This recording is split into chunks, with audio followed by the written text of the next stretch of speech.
Welcome to రుచి చూడు. ఈరోజు మనం జూబ్లీ హిల్స్లోని ఉలవచారు రెస్టారెంట్లో ఉన్నామండి. ఈరోజు మనకి ఎగ్జిక్యూటివ్ అలాగే సెలబ్రిటీ షెఫ్ యాదగిరి గారు ఏం రెసిపీ పరిచయం చేయబోతున్నారో అడిగి తెలుసుకుందాం. యాదగిరి గారు హాయ్ అండి. హాయ్ అండి. How are you? Fine thank you. Hi అండి. ఈరోజు ఏమి పరిచయం చేయబోతున్నారు, ఏం రెసిపీ పరిచయం చేయబోతున్నారు? ఈరోజు అందరు కూడా రెయినీ సీజన్ స్టార్ట్ అయింది. సంధ్యాకాలం వచ్చే సమయానికి అంతా ఏదన్నా వేడివేడిగా ఏదన్నా స్నాక్స్ చేసుకొని తినాలని అందరికీ ఇష్టంగా, అంటే పాతకాలం నాటికి వెళ్తే ఏంటంటే గుడాలు అలాంటివి ఏమన్నా ఉడకబెట్టుకొని లేదా పల్లికాయ ఇలాంటి తినేవారు. ఈ మధ్య కాలంలో స్నాక్స్ వస్తే పకోడీ ఇలాంటి తినేవారు. అలా ఒక పకోడీ లాంటి ఐటమ్ స్నాక్స్ ఏంటండి బాబోయ్, మిమ్మల్ని మేము రీచ్ అవ్వలేమండి. ఏదో కొత్త ఐటమ్ ఏదో తెచ్చే ఉంటారు, చెప్పండి. డెఫినెట్గా షంఘై రోల్.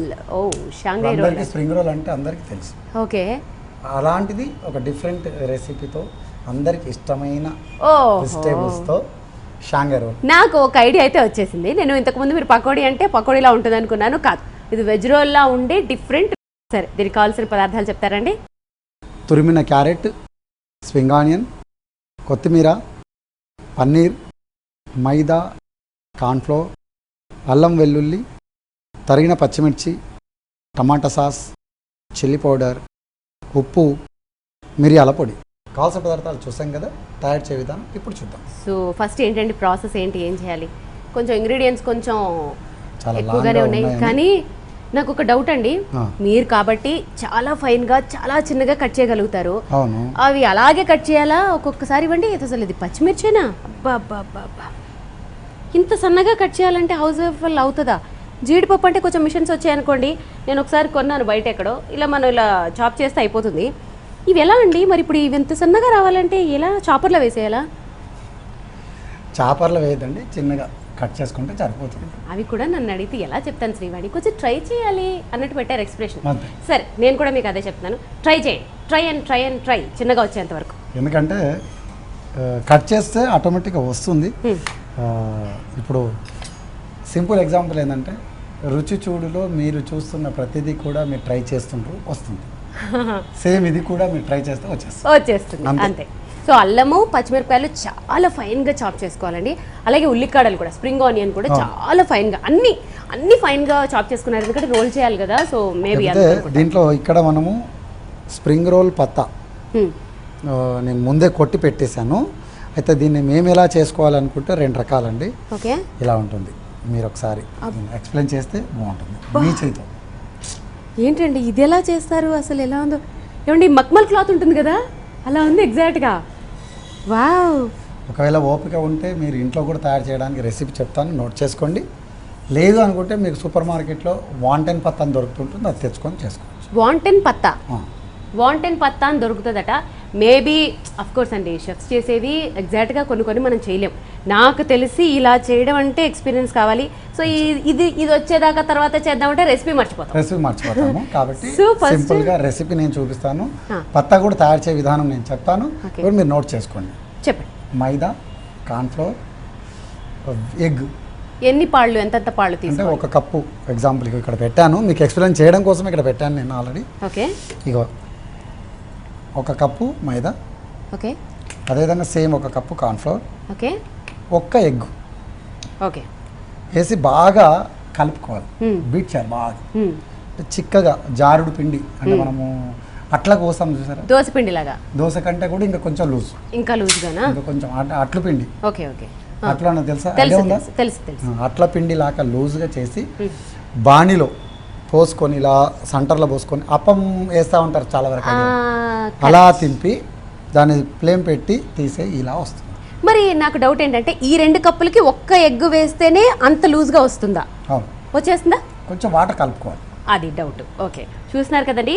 ఫస్ట్ మనం షంఘై రోల్కి కావాల్సిన ఆ మెయిన్ ఇంగ్రీడియంట్, ఈ బేస్ ఏదైతే ఉందో, ఈ బేస్ తయారు చేసుకోవడానికి మనం ఏం చేయాలంటే, ఈ cup for example 1 cup maida, 1 cup cornflour, దీనికి 1 ఎగ్ వేసుకోండి. కొంచెం సరిపోలేదు అని అనుకుంటే కొంచెం నీళ్ళు యాడ్ చేసుకోవచ్చు. ఎలాంటి కన్సిస్టెన్సీ రావాలి అంటే, అట్ల పిండి అంటే లిక్విడ్ లాగా. అంటే మూకుళ్ళలో మనం పిండి వేస్తే మూకుడు అంతా స్ప్రెడ్ అవ్వాలలాగా, అంటే ఆ కన్సిస్టెన్సీ వచ్చేలాగా ఫస్ట్ ఎగ్ వేసిన తర్వాత బాగా బీట్ చేయండి. బాగా బీట్ చేసిన తర్వాత కొంచెం మీకు గట్టిగా ఉంది అనిపిస్తే వాటర్ యాడ్ చేసుకోండి. వాటర్ యాడ్ చేసుకుని ఒక బాండ్లీ, రౌండ్ కలర్ బాండ్లీ, మీకు ఆల్మోస్ట్ అందరు ఇప్పటికే చూసేసి ఉంటారండి, ఆపమని మనకి బయట దొరుకుతూ ఉంటాయి. సో స్టవ్ మీద పెట్టి బాండ్లీలో పిండి వేసి ఇలా అంటారు, మొత్తం స్ప్రెడ్ అవుతుంది, కాలినాక చక్కగా ఇలా లేయర్ లాగా ఉడొచ్చేస్తుంది. సో ఈ పిండిని ఆ బాండ్లీలో వేసి అలా లేయర్ లాగా తీసేసేయండి. సో మనం బేస్ తయారు చేసుకునే విధానం అది. సో నెక్స్ట్ ఏంటండి ప్రాసెస్, ఎలా తయారు చేసుకోవాలి ఏంటి? ఇగో మీ మక్మల్ క్లాత్ను పక్కన పెట్టి ప్యాన్ పైన పెట్టాలి. ఓకే, మీరు స్టవ్ వెలిగిస్తే నిజంగా మక్మల్ క్లాత్ అనుకున్నారు కాదది. ఇప్పుడు ఈలోగా మనము చిన్నగా స్టవ్ వెలిగించేసి డీప్ ఫ్రైడ్కు సరిపడా నూనె దీంట్లో మనం పోసేసుకుంటే ఇది చిన్నగా వేడవుతూ ఉంటుంది. మనము ఈలోపు దాని ప్రాసెస్ తయారు చేసుకోవచ్చు. 2 in 1 అంటే ఒక 2 పండ్లు ఒకటేసారి అయిపోతాయి అన్నమాట. ఇప్పుడు మనం దీంట్లో క్యారెట్, తురిమిన క్యారెట్ ఇలా చిన్నగా తురుముకోవాలి. క్యారెట్, తురిమిన క్యారెట్ ఇందులో వేసుకోవాలి. 1 కప్పు తురిమిన క్యారెట్. అవును. అదేవిధంగా 1 కప్పు పన్నీర్, తురిమిన పన్నీర్, ఇది కూడా సేమ్. కొంచెం తరిగిన ఉల్లిపాయ, కొంచెం తరిగిన కొత్తిమీర,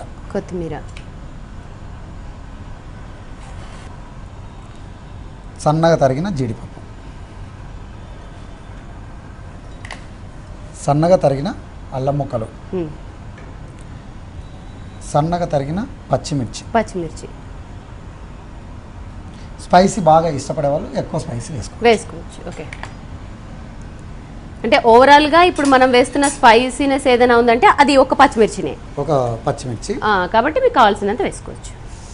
అదేవిధంగా ఉప్పు కూడా రుచికి సరిపడా. ఓకే, కొంచెం వెల్లుల్లి. ఓకే, అవి కూడా చాలా ఫైన్గా చాప్ చేసి. మిరియాల పొడి. ఓకే, తెల్ల మిరియాల పొడి. అదే అన్నాను, తెల్ల మిరియాల పొడి. 2 రకాల మిరియాల పొడులు ఉంటాయి. బ్లాక్ పెప్పర్ ఉంటుంది, వైట్ పెప్పర్ ఉంటుంది. అంటే ఈ రెండింటికి వేరియేషన్ చాలా ఉంటుంది అంటారా? అంటే అది బాగా ఘాటుగా ఉంటుంది, ఇది తెలియదు. మిరియాల పొడి తెలియదు, బట్ ఘాటు తెలుస్తా. ఓకే, తెల్ల మిరియాల పొడి. ఒకవేళ దొరకలేదు అనుకుంటే బ్లాక్ పెప్పర్ వాడుకోవచ్చు. కొద్దిగా చిల్లీ పేస్ట్, అంటే రెడ్ చిల్లీ, అంటే ఎర్రగా పండిన పండు మిరపకాయలను కొంచెం ఉడికించి ఉప్పు వేసి పేస్ట్ చేసిన ఈ పేస్ట్ దీంట్లో వేసుకోవాలి. ఓకే, ఇవన్నీ వేసి బాగా కలుపుకోవాలి. ఇలా ఇది ఎంత బాగా కలిపితే మనకు అంత బాగా స్టఫింగ్ తయారవుతుంది అన్నమాట.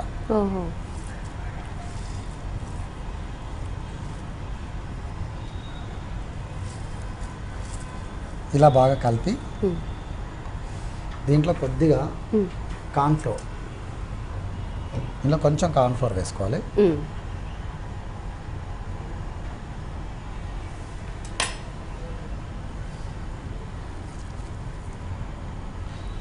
ఈ మిశ్రమాన్ని ఇలా మంచిగా నీట్గా ఎంత బాగా కలుపుకుంటే మనకంత అంటే రోలింగ్కు ఇబ్బంది లేకుండా చక్కగా అవుతుంది అనమాట. ఓకే, అంటే బైండింగ్ లాగా పనికొస్తుంది కార్న్ఫ్లోర్.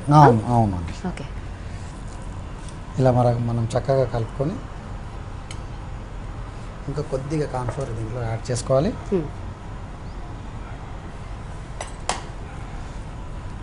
ఇది ఒక మిజమిల్లా దీనికి సరిపడా మిజమిల్లా రెడీ అయిపోయింది. ఇది దీన్ని మిజామిల్లా. ఓకే, అంటే తయారు చేయడానికి కావాల్సిన ఇంగ్రీడియంట్స్ తయారు చేసి కలిపి పెట్టిన మసాలా. ఓకే, అది కలిపేసిన తర్వాత ఒకసారి నాకు ఇచ్చారనుకోండి, మన వాళ్ళకి ఇంకొకసారి చెప్తాను, కన్ఫ్యూజన్ లేకుండా ఉంటుంది. రైట్, చూస్తున్నారు కదా మిజమిల్లా తయారు చేసే విధానం. అదేనండి స్టఫింగ్ అంటాం, మనకి ఈజీగా అర్థమయ్యే భాష. ఫస్ట్ చక్కగా ఫైన్గా చాప్ చేసిన ఇంగ్రీడియంట్సే తీసుకోవాలి, అన్నీ చిన్నగా కట్ చేసుకోవాలి. ఫస్ట్ చక్కగా 1 కప్పు క్యారెట్ తీసుకోండి, దాంట్లో 1 కప్పు పన్నీరు, అది కూడా తురిమేసి తీసుకోండి. తర్వాత ఉల్లిపాయ ముక్కలు, దాని తర్వాత కొత్తిమీర, తర్వాత ఫైన్గా చాప్ చేసిన పచ్చిమిరపకాయలు, అల్లం, తెల్ల మిరియాల పొడి, అలాగే పండు మిరపకాయ పేస్టు. మిరపకాయలు ఉంటాయి కదండి, వాటిని నీళ్ళలో ఉడికించేయండి. ఉడికించేసి కొంచెం ఉప్పేసి పేస్ట్లా చేసుకోండి. ఆ పేస్ట్ కూడా వేయండి. జీడిపప్పు ముక్కలు ఉంటాయి కదా, వాటికి చాలా అంటే జీడిపప్పుని చిన్న చిన్న ముక్కలుగా చేసేసి అవి కూడా వేసేసేయండి. ఇప్పుడు ఫైనల్గా ఉప్పు వేసేసిన తర్వాత మరి అది బైండింగ్ లాగా దానికి ఒకటి కావాలి కదా, సో దానికోసం కార్న్ఫ్లోర్ వేసుకోవాలి. అది మనం చూసుకుంటూ మనకి ఇలా ఉండ రావడానికి తగ్గట్టుగా బైండింగ్ ఎంతవరకు సరిపోతుందో చూసుకుని అందాజాగా కార్న్ఫ్లోర్ కూడా వేసేసుకుని శుభ్రంగా బాగా మంచిగా ఇలా కలిపేసుకుని పెట్టుకోవాలి. ఇప్పుడు నెక్స్ట్ ప్రాసెస్ ఏమిటో అడిగి తెలుసుకుందాం. యాదగిరి గారు, నెక్స్ట్ ఏంటండి ప్రాసెస్? ఇది తయారైపోయింది మసాలా స్టఫింగ్. రోల్లో ఈ పత్తాను మనము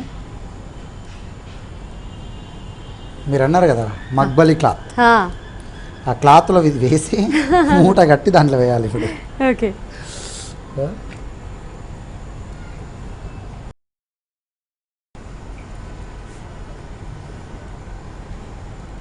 ఇలా పరుచుకొని మక్బలి క్లాత్లో. అంటే ఇప్పుడు ఇది ఒకటే చేస్తున్నారా, రెండా ఇవి? రెండు. ఓకే, ఇప్పుడు ఇది ఏం చేస్తామంటే మనం ఇలా తీసుకొని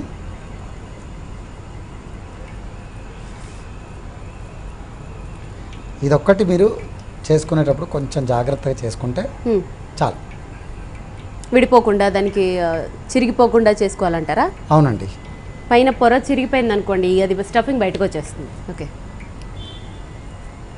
సో ఈజీగా ఒకేసారి 4-5 ఎలా చేసుకోవాలో ఇది ఒక టెక్నిక్ కదా యాదగిరి గారు? అవునండి. అది మనం ఏం చేస్తాం, ఒకటే పరిచేసి చేసేస్తాం, అలా కాదు. 4-5 లైన్లో లేయర్గా పేర్ చేసుకుని చక్కగా అంతా ఒకేసారి స్టఫ్ చేసుకుంటూ చుట్టేయండి. ఇలా టైం కలిసి వస్తుంది అనమాట మనకి. ఇప్పుడు ఏం చేస్తామంటే కొంచెం మనకి ఇలా అంచుల కోసం కొద్దిగా వాటర్ ఇలా వాటర్ని తడిపి ఇలా రోల్ చేసుకుంటే ఈ చుట్టడమే ఇంపార్టెంట్ అండి. ఎందుకంటే ఆ పొట్లం లాగా ఆ స్ప్రింగ్ రోల్ లాగా షేప్ ఎలా వస్తుంది అనేది ఇగో ఈ చుట్టడం మెయిన్ ఇక్కడ. చూసారు కదా, అంతే సింపుల్.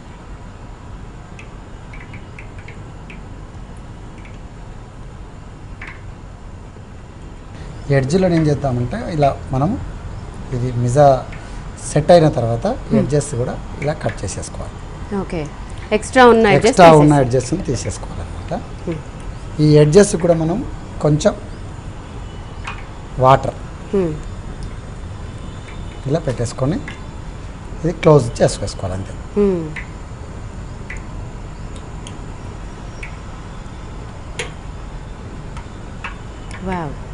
ఫినిష్డ్. మీరు ఒకసారి అది ఇస్తే మీకు ఎక్స్ప్లెయిన్ చేయడానికి ఇలా. దీన్ని మనం కట్ చేస్తామండి అలాగే వేసేస్తామా? మీరు ఎలా అనుకుంటారు? నేను కట్ చేస్తారేమో అనుకుంటున్నాను. అదే పని చేస్తాం. అవునా? దీనికి కూడా ఇలా అడ్జస్ట్ లేకంతా వాటర్ పెట్టుకొని. ఓకే, వాటర్ ఒక గమ్లాగా యూజ్ అవుతుంది కదండి? అవునండి. సో దానిపైన వాటర్ తడి చేసి పెడితే ఊడిపోకుండా అతుక్కుంటుంది. అవును, ఇలా.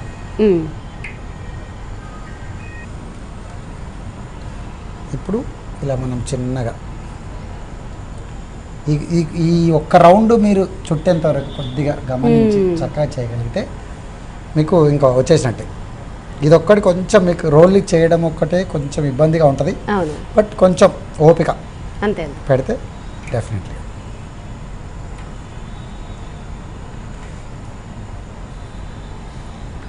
చూసారు కదా, సేమ్ ఇలా. దీన్ని మనం చాకుతోటి ఇలా ఒకసారి ఇలా అద్దినట్టు చేయాలి. ఇలా మనకు కొంచెం అంటే డైమండ్ స్టైల్లో కొంచెం క్రాస్గా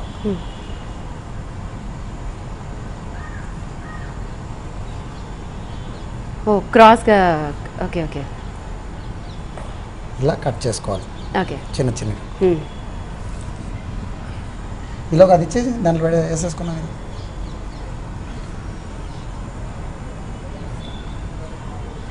మళ్ళీ దీంట్లో నాకు ఇంకో డౌట్ వచ్చింది. ఏమన్నా డౌట్లు అన్నవి ఇలా వేసేస్తే కర్రీ బయటకు వచ్చేదా? రాదు. మనం బైండింగ్ అందుకే చేసాము కదండి. అవును, ఇలా క్రాస్ కట్ చేసుకుంటే కొంచెం అంటే డైమండ్ షేప్లో బాగుంటుంది. ఓకే,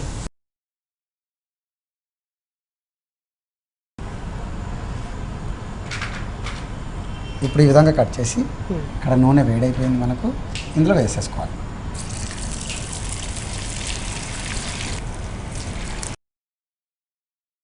యాదగిరి గారు, మీరు చెప్పినట్లు పిల్లలకి ఎప్పుడు కొత్త కొత్త రెసిపీస్ కావాలనే ఉంటాయి. ఈ స్నాక్స్ విషయంలో అయితే పాపం పేరెంట్స్ కి ఎప్పుడు రోజుకో గండం అనమాట. ఇవాళ చేసింది మళ్ళీ రేపు చేస్తే తినరు. సో అలాంటి కొత్తదనం కావాలి వాళ్ళకు. చూసేందుకు మా మమ్మీ చాలా బాగా చేశారండి కరెక్ట్ అనుకుంటా. అలా వాళ్ళకి ఏదో ఒక కొత్తదనం ఇస్తే అంతే. మమ్మీ రెగ్యులర్ ఏం తింటాం మమ్మీ అని చెప్పి మారం చేసే వాళ్ళకి మీరు ఇలాంటి చేస్తే చక్కగా హెల్త్ ఎందుకంటే దీని నిండా వెజిటబుల్స్ మంచిగా, దీంట్లో ఎక్కువ క్యారెట్, పన్నీరు, అల్లము మంచిగా జీర్ణం అవుతుంది, పచ్చిమిర్చి ఇవన్నీ వేశారు కాబట్టి సో ఏమవుతుందంటే అది హెల్త్ గాను ఉంటుంది, వాళ్ళకి ఒక కొత్త రకం స్నాక్ పెట్టినట్టు కూడా ఉంటుంది. దీని కాంబినేషన్ ఏంటంటే ఉత్తిగా తినేచ్చా లేకపోతే? దీనికి నేను ఏం చేస్తానంటే కొంచెం దానికి నంచుకోవడం కోసం చిన్న మనం ఇదంతా తీసిన తర్వాత చిన్న సాస్ చేద్దాం, డిప్ చేసుకొని తినేదానికి కాంబినేషన్ అనమాట. స్నాక్స్కి ఎప్పుడు చట్నీ కాంబినేషన్, దోశకు చట్నీ ఎంత కాంబినేషన్, స్నాక్స్ సాస్ కూడా అంతే కాంబినేషన్. కాబట్టి అలా మనం చిన్న సాస్ తయారు చేసి ఇది మనం చేసినట్టయితే తినే వాళ్ళకు ఒక చలిక అంటే వర్షాలు పడుతూ ఉన్న వేళ, చిట్టపట్ట చినుకులు రాలుతూ ఉన్న వేళ ఒక మంచి స్నాక్స్ ఇంట్లో చేసుకుంటే అద్భుతంగా రుచికరంగా ఉంటుంది. పిల్లలందరూ కూడా మమ్మీ చాలా బాగా చేస్తారు మమ్మీ అని చెప్తారు. మీ శ్రీవారు ఇక చేసిన వాళ్ళు అయితే లేడీస్ అయినట్టయితే శ్రీవారు వాళ్ళ అత్తమ్మ అమ్మలు కూడా చాలా మంచి స్నాక్స్ పెట్టారండి. ఈరోజు వర్షం చలి పెడుతుంది, మంచి స్నాక్స్ ఇచ్చారు. రైనీ సీజన్ స్టార్ట్ అయింది కాబట్టి ఇలాంటి వేడి వేడి స్నాక్స్ తిన్నట్టయితే కొంచెం బాగుంటుంది. అంటే ఈవినింగ్ టైంలో పర్టికులర్ ఈవినింగ్ కు బాగా ఉపయోగపడుతుంది నా ఆలోచన. లేదు మీకు బోర్ వస్తే పులచరకు వచ్చేయండి, ఫైనల్ అంతే. మీ ఫ్యామిలీతో అందరు కలిపి పులచరకు వచ్చేస్తే మంచి అతిథి భోజనాన్ని మీకు నచ్చిన రకరకాల స్నాక్స్ మేము సర్వీస్ చేస్తాం. చూసారు కదా, మీరు ఇందాక ఏమైనా డౌట్ అడిగారు కదా, మసాలా ఊడిపోతుంది అన్నారు. నేను ఆల్రెడీ రెక్టిఫై చేసేసుకున్నాను అంతే, అసలు కొంచెం కూడా బయటికి రాలేదండి. ఓకే, ఇప్పుడు రెడీ అయిపోయింది. దీన్ని మనం ప్లేట్లో డిష్ అవుట్ చేసుకుందాం. ఓకే,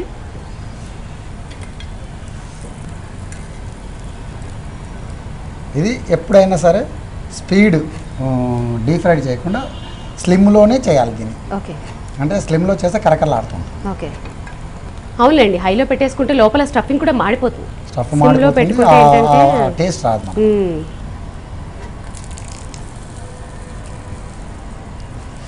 ఇలా చేసి మనము దీనికి ఇప్పుడు సాస్ ఎలా తయారు చేయాలో చూపిస్తా అన్నారు కదండి. ఏ లేదండి, సింపుల్గా అంటే టమాటా సాస్తో కూడా తినొచ్చు. దీనికి ఇంకా కొంచెం బాగుంటుందని నేను కొంచెం మెరుగులద్దడం కొంచెం రుచికరం పెంచడం. అయినా షెఫ్ స్టైల్ కనపడాలి కదా, మరి అదే కదా. అందుకని ఏ లేదు, కొంచెం పచ్చిమిర్చి, కొంచెం అల్లం ముక్కలు, ఓకే, కొంచెం జీడిపప్పు చూర, కొంచెం ఉప్పు, ఓకే, కొంచెం పండు మిర్చి పేస్ట్, కొద్దిగా కొత్తిమీర. చూసారు కదా, దీన్ని ఏం లేదు, ఇలా మీరు దీంట్లో నంచుకొని తింటే నాకు ఆల్రెడీ నేను ఎక్స్పెక్ట్ చేసేసాను. నేను ఊహించేసుకున్నాను టేస్ట్ ఎలా ఉంటుందో కూడా ఇమాజిన్ చేసేసుకున్నాను. చేసేసుకుంటారులేండి, ఎందుకు చేసుకోరు? మీరే కదండి ఈ ప్లేస్లో ఎవరైనా చేసుకుంటారు. మీకు విషయం తెలుసా, వాళ్ళు కూడా ఆల్రెడీ చేసేసుకున్నారు. అంతేనా? ఇలా సాస్ అందరూ ఉన్న సాస్ అంటే అందంగా తయారు కావాలంటే మనం చక్కగా పౌడర్ వేసుకొని బొట్టు పెట్టుకుంటాం కదా. అందంగా రుచికరంగా ఉన్న వంటలను మనం ఫాస్ట్ చేయాలంటే దాన్ని కొంచెం మేకప్ చేయగలిగితే అద్భుతమైన రుచి వాహ్ అనిపించుకునేలా మీ ఇంట్లో తయారు చేసుకోవచ్చు. సూపర్. ఇదండి దాంట్లో సాసు. దీన్ని టేస్ట్ చూసి చెప్పమంటారా? దాంట్లో టేస్ట్ చూసి చక్కగా షాంఘై రోల్ రెడీ అయిపోయింది. దాని రుచి ఎలా ఉందో విత్ షెఫ్ స్పెషల్ సాస్. అయితే నేను ఫస్ట్ వితౌట్ సాస్తో టేస్ట్ చేసి ఓకే విత్ సాస్తో టేస్ట్ చేయండి.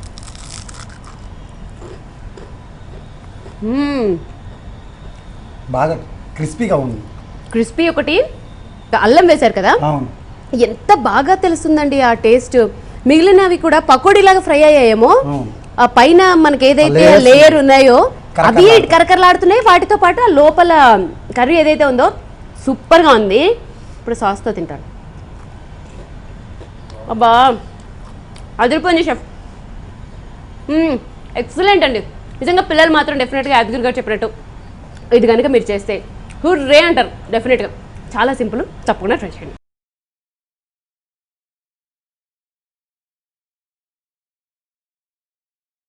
యాదగిరి గారు చాలా చక్కటి రెసిపీ, విత్ టేస్టీ సాస్తో పరిచయం చేసినందుకు thank you very much. Thank you అండి. చూసారు కదా ఇవాళ మన రుచి చూడు కార్యక్రమంలో యాదగిరి గారు తయారు చేసిన షంఘై రోల్స్ చాలా టేస్టీగా చాలా యూనిక్గా ఉన్నాయి. తప్పకుండా మీరు కూడా మీ ఇంట్లో ట్రై చేసి రుచి చూడండి. మరి తిరిగి రేపటి రుచి చూడు కార్యక్రమంలో ఎప్పటిలాగే కలుసుకుందాం with delicious recipes. Till then this is Srivani. Bye. మీరు కూడా రుచి చూడు కార్యక్రమంలో పాల్గొనాలనుకుంటున్నారా? అయితే మీరు సంప్రదించాల్సిన ఫోన్ నంబర్ 9010230555. ఈ కార్యక్రమాన్ని www.youtube.com/vanita TV ఛానల్లో చూడండి.